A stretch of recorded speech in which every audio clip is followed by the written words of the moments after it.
నమస్తే అండి రాజు గారు. నమస్కారం అండి.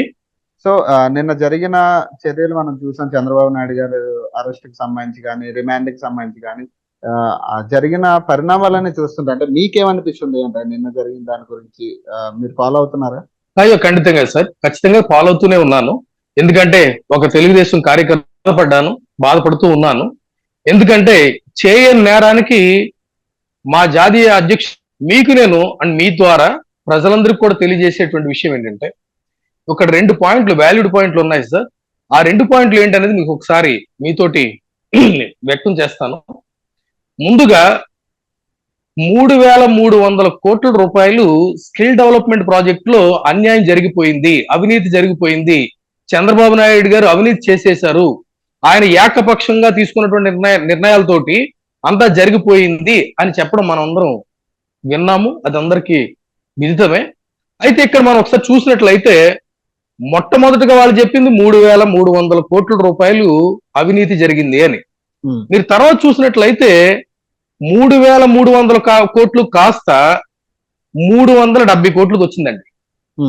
370 కోట్లు 370 కోట్లు పోయి ఈ రోజు సిఐడి అధికారులు ఏం చెప్తున్నారండి, డిజైన్ టెక్ అంటే సెల్ కంపెనీస్ ద్వారా డిజైన్ టెక్ వాళ్ళు పే చేసింది 241 కోట్లు అని వీరు సెలవిస్తా ఉన్నారు.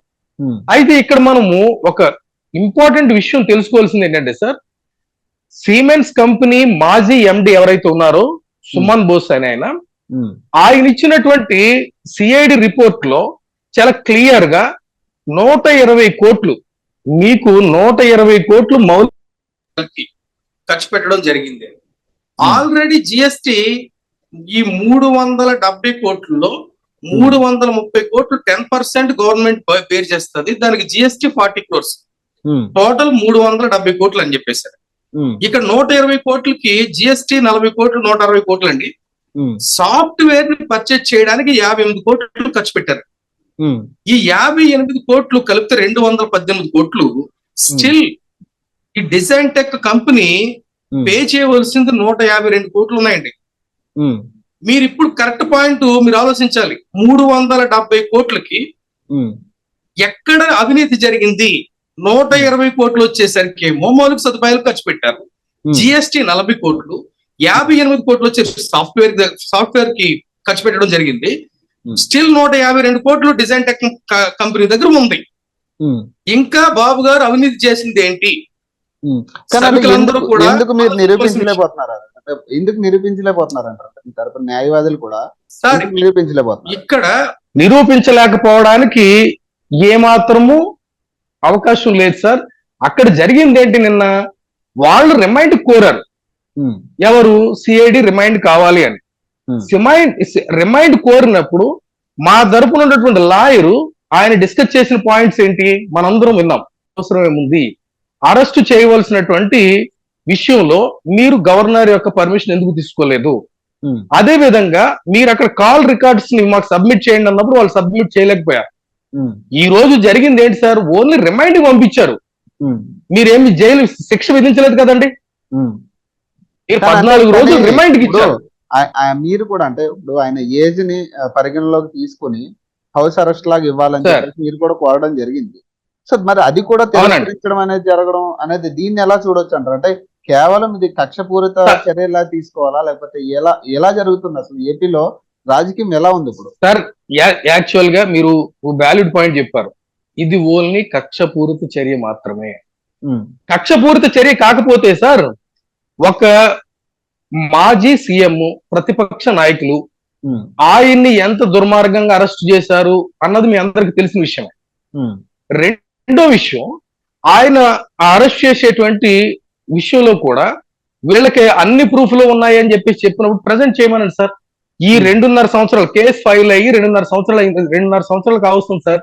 ఈ 2 సంవత్సరాల నుంచి ఏం చేశారు? ఈ 14 రోజులు ఏం చేస్తారు వీళ్ళు? మీరు గమనించాలి. అయితే ఆయన వయసు దృష్టిలో పెట్టి ఏమీ లేదు సార్. ఓన్లీ అవినీతి పరుడైనటువంటి జగన్మోహన్ రెడ్డి ఆ అవినీతి మరకని అందరికీ రాయాలి అనే ఒకే ఉద్దేశం తప్ప ఏది కూడా ఈ కేసులన్నీ కూడా నిరుపయోగమైనవి అనేది నేను గట్టిగా చెప్పగలుగుతున్నాను సార్.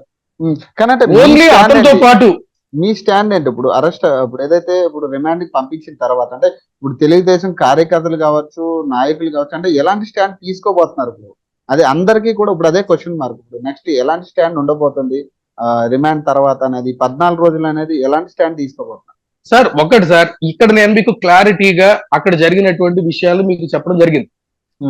మనకున్నటువంటి పర్సంటేజ్ లో మేము మా తరపు నుంచి అంటే మా గవర్నమెంట్ తరపు నుంచి ఏ విధమైనటువంటి అక్రమాలు జరగలేదు, ఖచ్చితంగా మా నాయకుడు నిర్దోషిగా బయటకు వస్తాడు అనేది మా నమ్మకం.